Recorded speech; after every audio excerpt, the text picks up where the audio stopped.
You're listening to a Faith Matters podcast. There we go. And I do have Denise in the studio. I saw you running across the road there, Denise, pulling in with a wheelie at the car park. Well, I did it very carefully and checked for cars. She did it so smoothly too. So this is our Becoming Unoffendable segment of Faith Matters. Denise comes in and she does a blog every week, and you can find her blogs on her website, denise.nz. You will find all our podcasts there if you look around. And this week we are looking at the lull of comfort, a crisis of our time. And I thought I'd head in with a thought here, Denise, before we start unwrapping this. I wonder if one of the greatest dangers in our relationships isn't that people have become more offensive, but that maybe we have become less resilient. And that might make sense as we start to unpack Denise's blog for this week. So you want to head us on in, Denise, and lay out the carpet for us. Oh, gosh. Go, girl. Well, there's a reason that I'm late today, and it's because I'm packing, because I'm going to the cold. I have to... Oh, yes, you are. Yes, and so it just so happens that the blog this week is about the cold, and it wasn't on purpose. I realised that I was going to the cold after I wrote it, but it's just the idea that I saw something online the other day, and it was talking about our comfort zone is not static. It does not stay still. So if we stay inside our comfort zone, it will shrink. And if we step outside of our comfort zone, it will actually grow.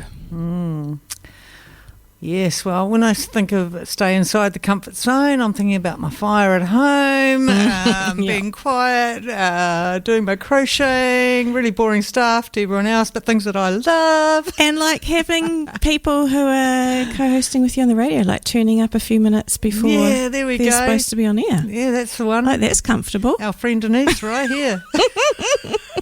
And put you right outside your comfort zone. So what now? Am I going to have to carry this whole blog on my own? Oh, well, we'll give it a go. Because I'm one who probably does step outside my comfort zone, Denise. I think I've learnt to do that in my life. Not intentionally at the beginning, but now I intentionally step outside that comfort zone because I want to grow and I want to learn things that I don't know. And I'm okay with discomfort now. I mean, I wasn't before. I'd get shy or embarrassed or close down or shrink away to my fire and my crocheting, Yeah, I'd go into my comfort zone of where I felt safe. But these days I've challenged myself to grow outside of that. And it's not comfortable at all. But it changes your perspective. In so many ways. It suddenly makes you so grateful for the things that you do have inside your comfort zone. Yes, and I think in your blog you write about going overseas as a teenager, I think, going through an airport and kind of turning your nose up because it didn't come to your standards, Denise. Yes, as a teenager, I was quite judgy. Let's be fair, we're all a little bit judgy. But yeah, it was...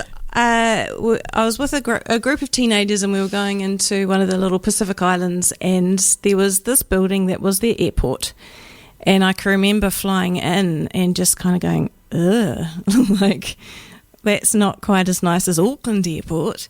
And we spent probably about a week there, and we were staying in a school, and at the school there were no showers or anything, but there was a stream out the back, so we would go, girls or boys, out the back and wash in a stream. We were doing our laundry, rubbing them on the rocks in the river. Like, it was pretty basic.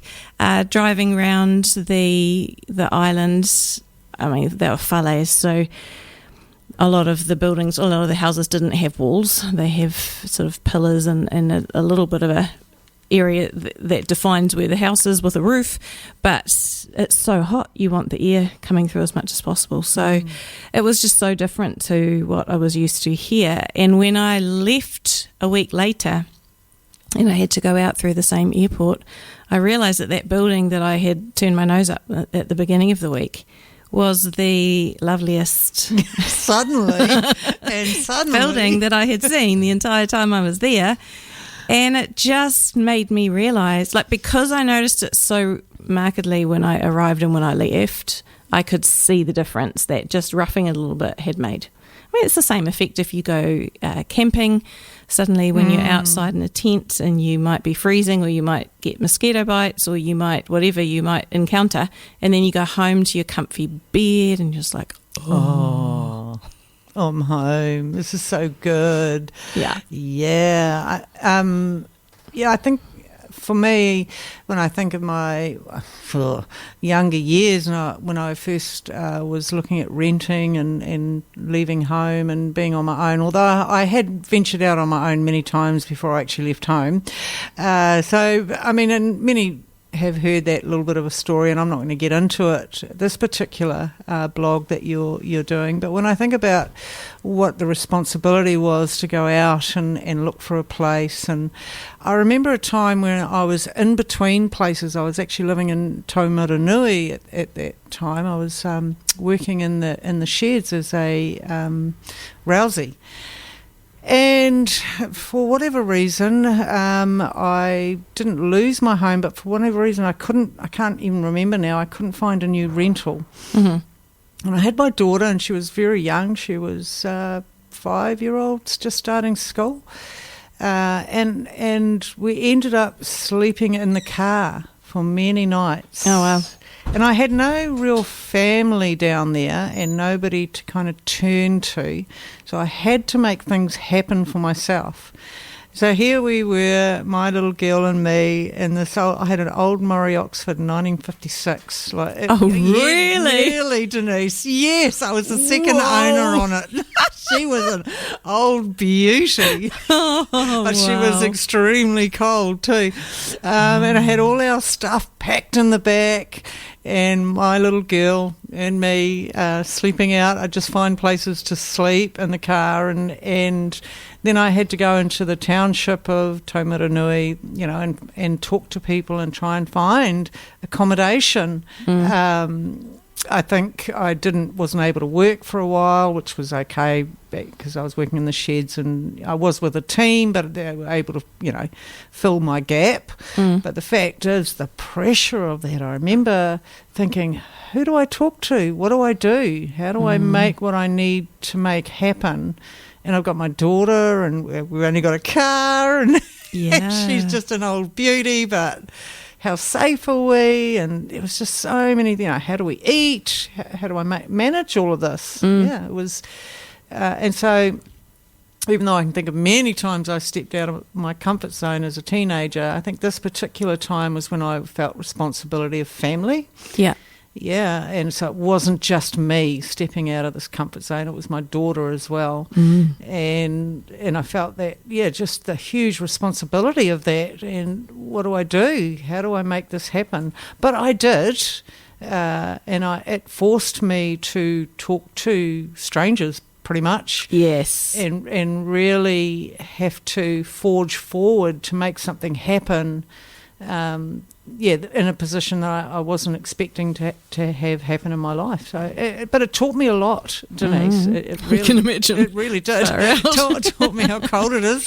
I already knew that, but when you've got the responsibility of a child, you just feel it more as a parent. Oh, for sure. And then I also thought, what are people thinking of me? And it was just so much going through my mind. But the resilience it taught me in regards to moving forward even in hard situations, like having the oomph in yourself to go, well, there's nobody but me and I've got to do this. So not laying down and giving up, and I don't even know what that would have looked like, but forging forward even in hard times.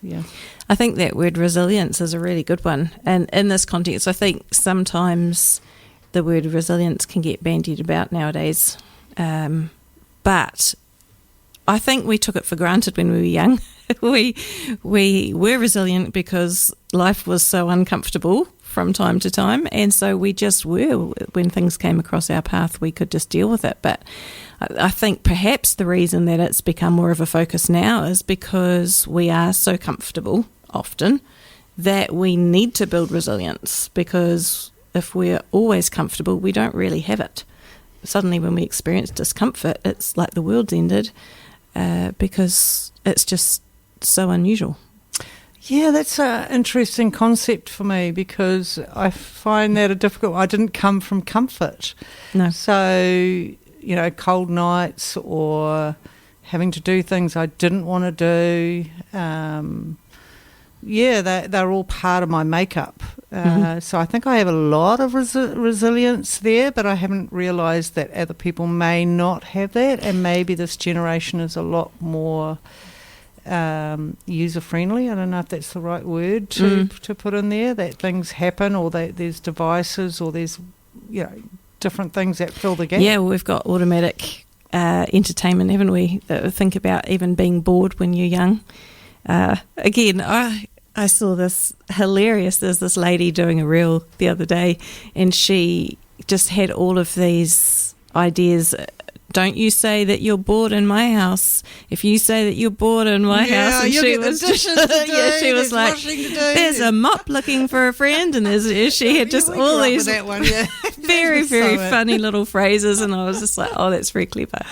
Yeah, but I think one thing that I wrote about, we've got a book on our coffee table called The Comfort Crisis, and I quite like it. I think I'll probably mention it in a few different blogs. I haven't read all of it. I've only read the first few chapters, but this guy is exploring the idea of the need to get out of our comfort zones just to keep ourselves healthy. And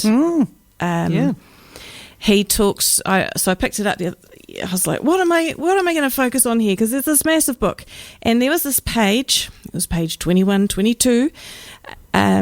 Maybe 2021, that he described an experiment by a psychologist named Lavari, who showed participants in his study a series of 800 faces. So some of them were quite threatening, some of them were neutral, some of them were happy, and he asked them to judge whether the faces were threatening. So for 200 faces, he gave them a pretty even range of neutral, happy, or threatening.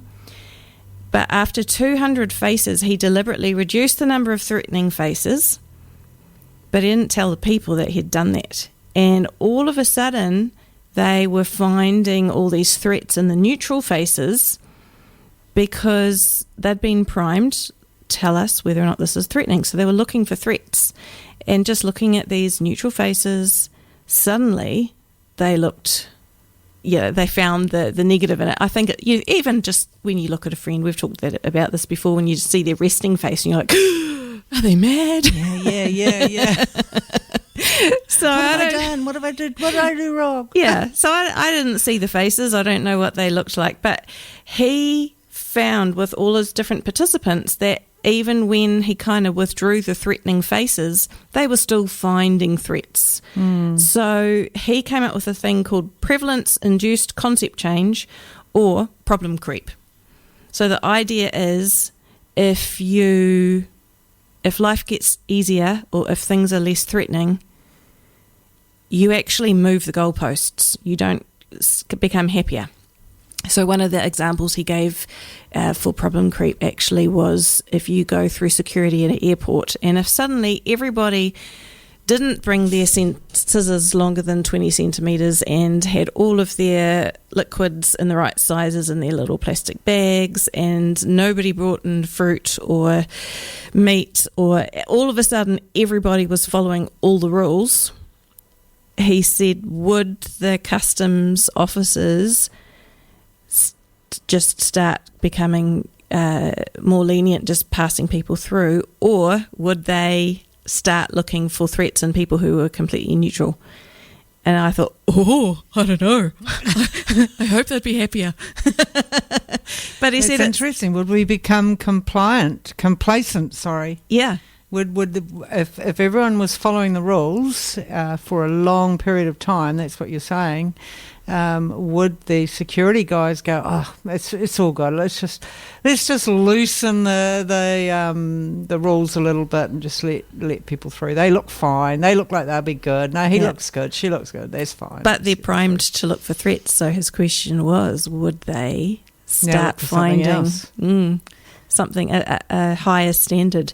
So would they be looking at facials? Like, do they look like a terrorist, or do they look angry, or do they look like they're going to I think they say somebody? Airline hostesses do that when you walk on the plane anyway. That's why they say to you, hello. Oh, really? Yeah. So when they're standing there being friendly to you at the door, and if they're you're not, actually checking to see who their customers of concern might be. Interesting, That's what of I heard. course. I don't know if that's true. It's slurred words, could be drunk, you know. Before you got on, Yeah, so they'd be keeping an eye on that. So all these things we don't know is going in the background, Denise. True that, yeah. Yeah, and we just think they're being friendly, which they are, because they're lovely. They are, and they are being friendly. Where are you going this weekend? To Just snow. off subject. It's meant to be snowing. Queenstown tonight. Oh, are you driving or you're flying? I'm going in an airplane with lovely air hostesses Yeah, who well, are going to be really nice to me. ask the And the question. security guards at the airport are going to be great. They are. They're going to look at me and I'm going to smile and look as non-threatening as I possibly can. Yeah, I went overseas not long ago. Like, seriously, there's nothing threatening about I'm pretty sure there's nothing threatening about my look. I don't know. But I got pulled aside and searched and went over, and I'm like, what have I done wrong? And so when I went back through again, I was like trying my hardest to try and look neutral, or Which is probably what they noticed. There's a triad right there. yeah. Because I was nervous as, even though I had nothing to be nervous of. Obviously, there was nothing to be worried about. But it was just the mere fact that I'd been pulled to the side and they were going through my stuff, and it was just felt so threatening to me, even though I wasn't a threat in any way. Yeah. So yeah, obviously it made me think twice coming back. How am I supposed to look? How am I supposed to stand? Or where's my eye direction meant to be? Am I supposed to have my eyes down? Don't look at anybody. So smile on my face. How do I do You would this? stand out a mile away. They would be going, this woman is so dodgy. Because I think I actually did get it again on the way back. I'm pretty sure. I don't know why. I don't know what I'm doing wrong at these places. But Just honestly, relax. there's nothing wrong with me here. We're all good. It's a green light. Yeah, well, yeah. So that's why I spent my morning cleaning, because for the people who are coming while we're away, it's just like, oh my goodness. But because we have this thing called Problem Creep, that sort of lines up with that idea of when we stay within our comfort zone shrinks, because now we're so used to comfort, anything, you think of the Princess and the Pea. Like, she was so used to comfort, she got this one little lump and she's just like, ugh, can't sleep on that. I mean, curl up in a different direction and just go around it. But she didn't think of that. She's complaining because of the pea. Yeah. And that's what we are so often like. I mean, even going out for a walk at this time of the year, Yep. facing the rain versus or the wind or the cold versus when it's lovely and comfortable in autumn and everything's just the right temperature and lovely. Interesting you say that, because I've been doing that, Denise. I've been picking up walking the last month and a half, I'd say, and it doesn't, even if it's raining, I just put a raincoat on now. I mean, I think because resilience is kind of built into me, I look at things when they resistance or when things come up against, the rain might stop you from walking, but unless it's really heavy, I mean, why would it? I'm still going to have my music playing. I'm still going to be enjoying the sea that I look at. I still enjoy the shells that I crunch over, and I still enjoy the whole experience, and I feel great when I get home. So I think resilience my life has taught me how to be resilient, but to step outside my comfort zone. I don't like too much comfort. I mean, too much comfort to me. I know it sounds kind of weird. Good to know. But yeah, there we go. I do like some comfort. I could probably That's not a help you with that. complete truth there. I like my comfort, but I can make do. In most situations, I can make do, and it's fine. I'm fine about that. But it's a lifetime journey into that. You know, it doesn't just happen. You don't just become resilient. You've got to push past discomfort, push past maybe even opinions and what you think other people are thinking, to either do something or have a voice. I mean, that's been a difficult one for me, and I'm still learning to do that, to have a voice in places that feel uncomfortable for me. And what I've learned to do for myself is like, you know, what have I got to fear? You know, what really are we afraid of? Yeah. And usually it'll come down to people's opinions, how people perceive me, what they'll say about me when I'm not around. Right.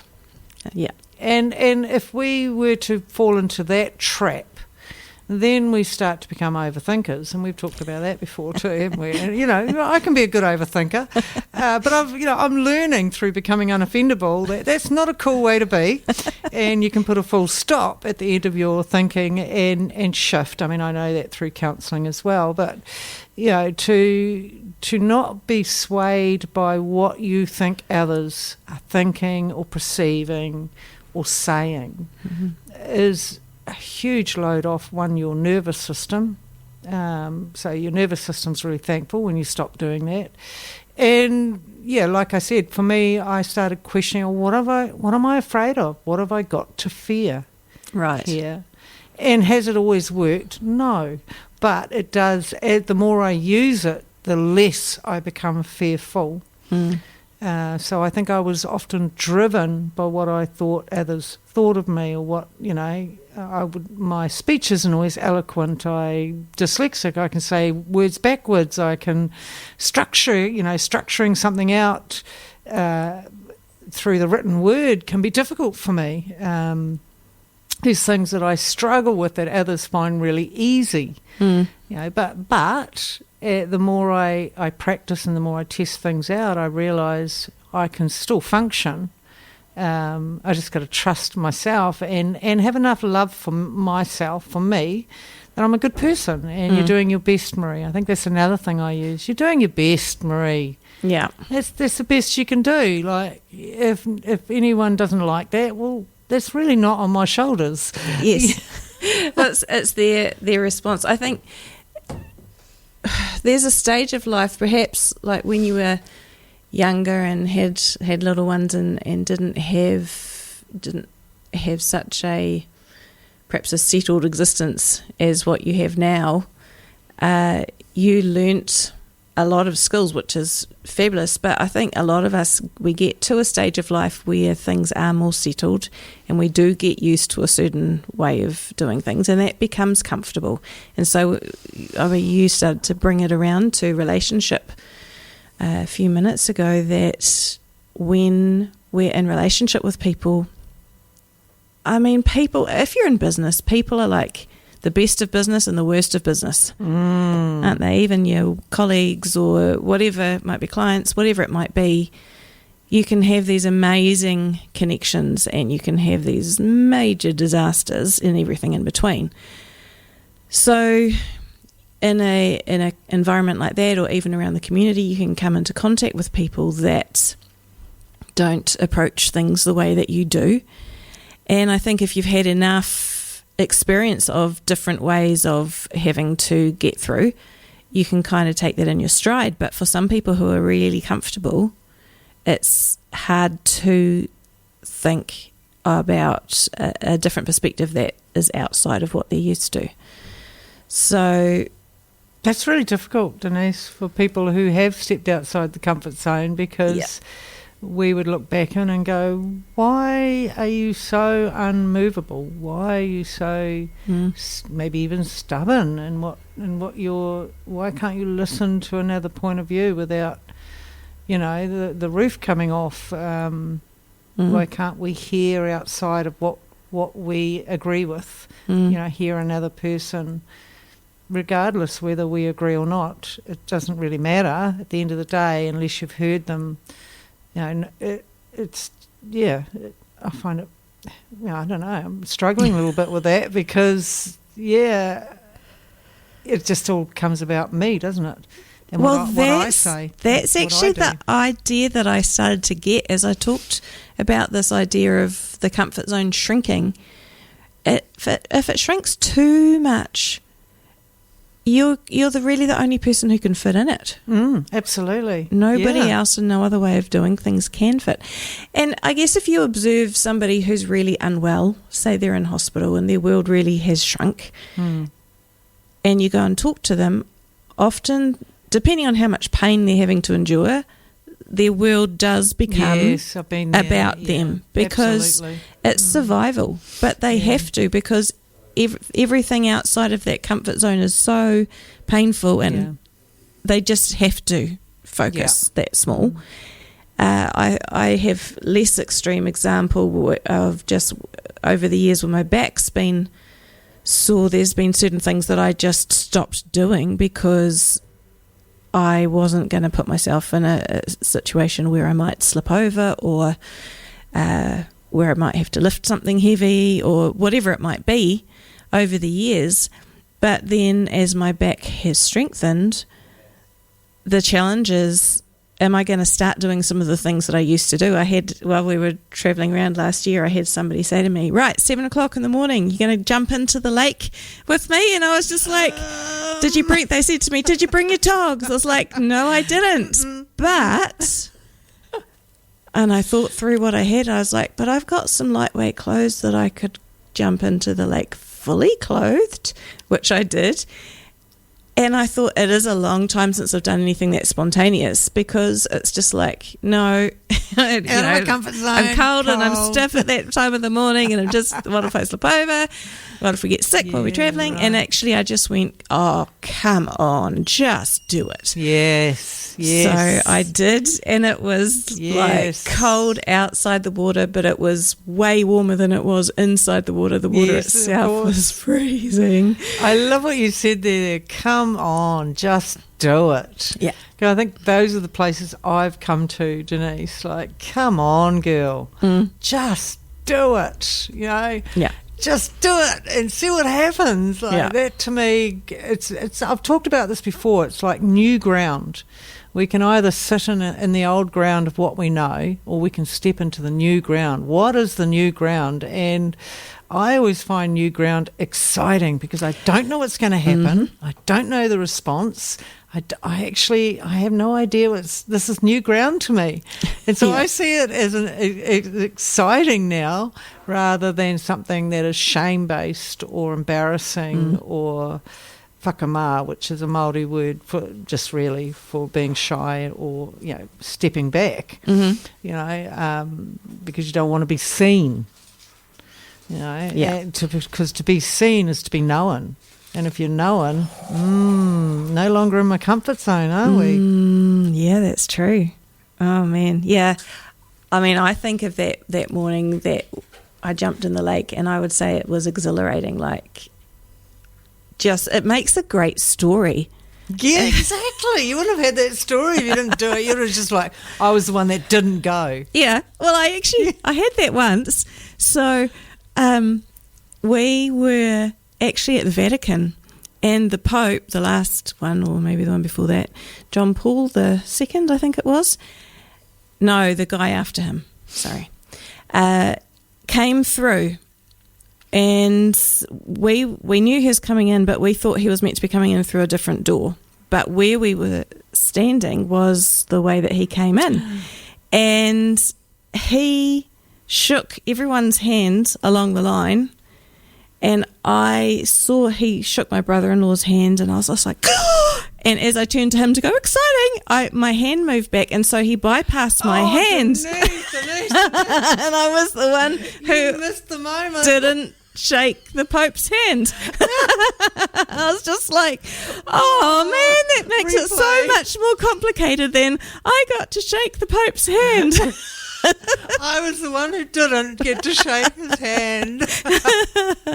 He was just literally moving down the line, and he just didn't go backwards. And I can sort of understand why. He just had to make progress. Didn't you run past and go, well, hang on a minute, I didn't get my hand Well, shaken. it was a bit tight by the time everybody realised he's walking in. It was just like, oof. I bet. But yeah, like I was like one or two people back in the crowd, and I was right there, and I did not shake his hand. Oh, man, because for that moment we're too busy.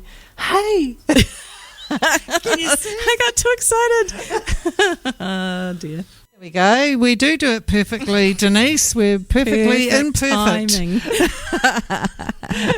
Yeah, so we're looking at Denise's blog and unpacking some things around comfort zones and what does it look like with resilience, and what's resilience look like when we are stuck in our comfort zone. We looked at new ground, what it does look like to step into new ground instead of doing what we've always done, and what are we afraid of? What stops us from doing the things that, would increase this zone outside the comfort zone, Denise? Another story comes back to mind. I'm sorry, I've got to do it. You go. You do it. Okay, maybe I shouldn't give you that much definition. A couple of young people that I knew had been living overseas, and they came back to New Zealand. They had been, I think we've talked about it before, they had been in a country where people drove on the other side of the road. Oh, yes. They really hadn't been in a vehicle. They weren't used, or they were in buses, or they'd walk places, but they didn't really experience what it was to be in a car much while they were there. They came back, and I think one was 16, one was 18, and wanted to learn how to drive. So they started to learn, and they were learning in an automatic, and it was very stressful for them. I mean, to be fair, we do drive on the other side of the road to what they were used to, and there was a whole lot of dynamics there, but when they talked about it, it was always, this is so hard, this is so hard, this is so hard, oh my gosh, driving, this is so hard. And I went, okay, I'm going to take them out into the back waters of Horsham Downs where the roads have been cut off by the expressway, and I'm going to have them drive my manual. And so I did with each of them, different days, maybe an hour, a couple of hours with each of them. And we bunny hopped up and down this road, and it was a great time. And I was a little bit concerned because I'd chosen a road with a big drain beside it. I was like, oh, that wasn't so smart, Denise. As long as they keep my car wheel straight, we should be okay. But I did that because of this theory that we're exploring today, this idea that problem creep.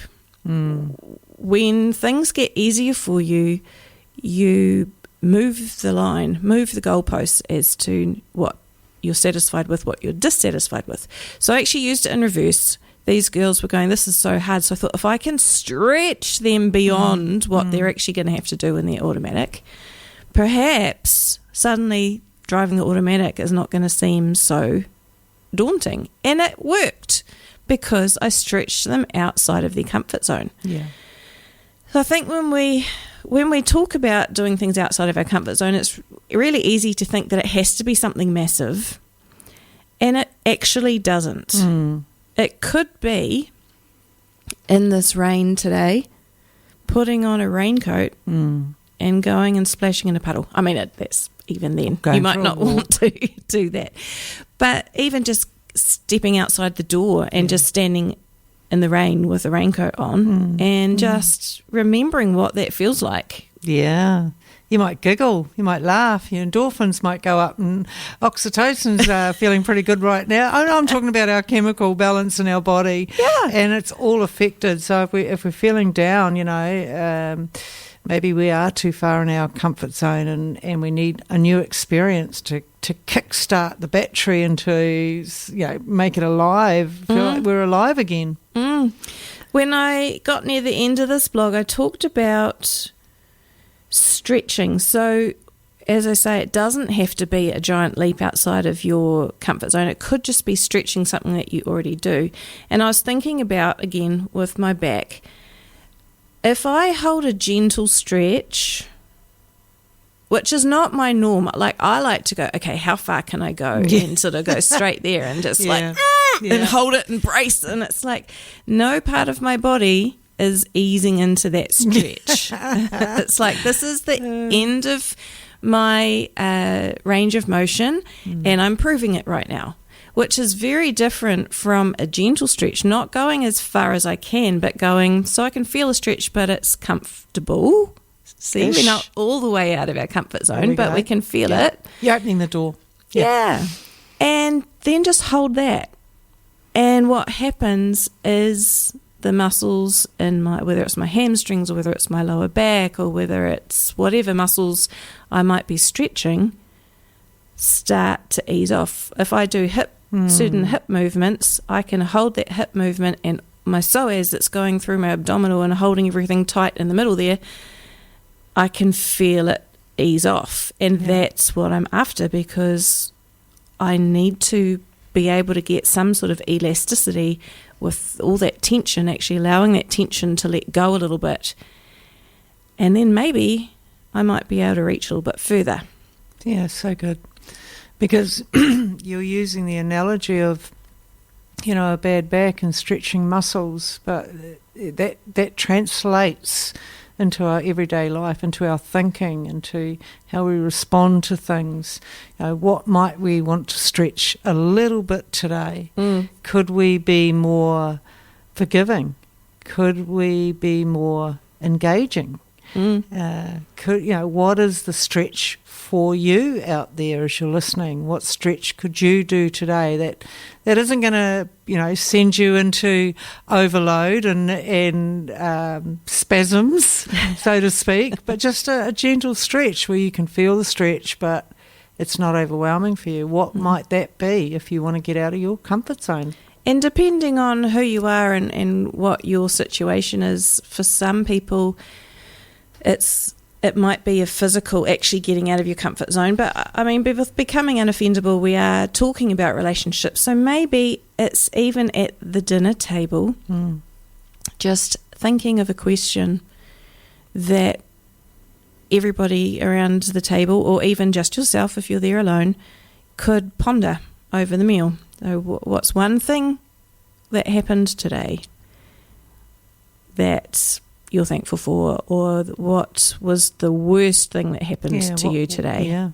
What would you have liked to have changed about that or done differently? Because that's where the stretch is, isn't it? Like, we can always keep doing what we've always known we'll do, then we'll always react the same way we've always reacted.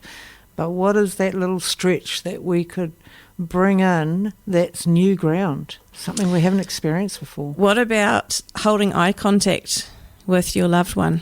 Like, time it, like do something crazy, like 30 seconds that you just stare at each other and see what happens. You might end up crying, you might end up rolling around on the floor in laughter. Probably laughter for us. We'd probably crack up laughing. Somebody's eye would twitch.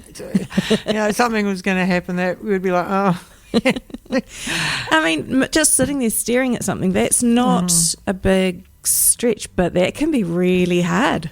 Yeah, what's it bring up for you? And that leaves you with a whole, even there you can step out of your comfort zone because you're thinking about things you haven't allowed yourself to think about before. Go a little bit deeper into why did I get such a reaction from that? Right?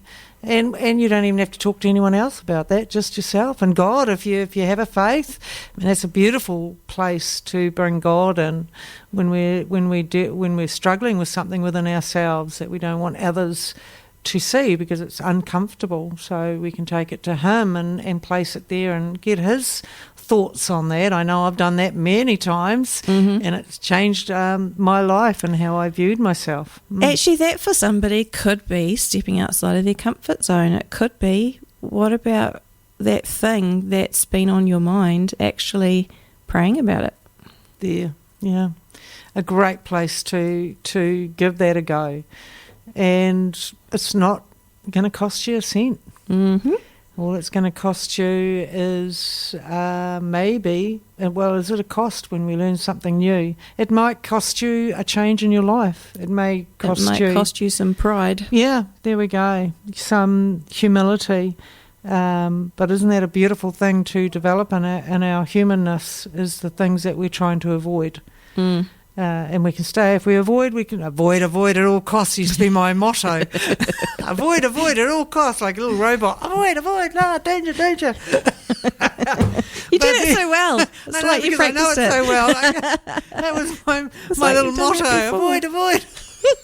Little siren going off. Yeah, out of here, that was how I would have dealt with things. Turn the other direction. Don't go there. Moving on. But I don't do that these days. I like the new ground. I like to challenge myself. I want to see where I can develop in myself and what is the resistance and why is that resistance there? What am I afraid of? So there you go. We've left you with some food for thought today on many things on Denise's blog, and like I said, you can find all her podcasts or our podcasts on her website, which is denise.nz. Denise, have a fabulous weekend away in the cold. We'll be thinking of you as you're smiling at the air hostess entering the plane. Don't do what I do, because it'll just be awkward and weird and it'll get you in trouble. You've been listening to a Faith Matters podcast. If you have questions, email us on faithmatters98.1fm@gmail.com.